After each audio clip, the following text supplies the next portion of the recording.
सर्वांना जय भीम जय शिवराय। डॉक्टर बाबासाहेब आंबेडकर हे फक्त भारतरत्न किंवा भारतीय घटनेचे शिल्पकारच नाहीत, तर आज संपूर्ण जगाने त्यांच्या विचारामुळे त्यांच्या कार्यामुळे त्यांना विश्वभूषण म्हणून मान्य केलं।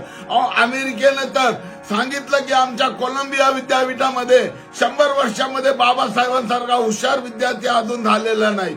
एवढंच नव्हे तर अमेरिकेनं सांगितलं की बाबासाहेब आमच्या देशात जन्मले असते तर बाबासाहेबांना आम्ही ज्ञानाचा सूर्य म्हटलं असतं। एवढंच नव्हे, संयुक्त राष्ट्राने तर आकाशातील एका ताऱ्याला बाबासाहेब आंबेडकरांचं नाव देऊन टाकलं। बाबासाहेबांचं भूषण निसर्गाला सुद्धा आहे। या चंद्राला सूर्याला बोलता आलं असतं तर चंद्र सूर्यही म्हटले असते अभिमानानं, I love you Ambedkar, I like you Ambedkar. पण भारतातील काही मनुवादी गाढवांना बाबासाहेब आणि बाबासाहेबांचं संविधान सहन होत नाही। अरे काही लोक तर बाबासाहेबांची तुलना, बाबासाहेबांची बराबरी लायकी करणार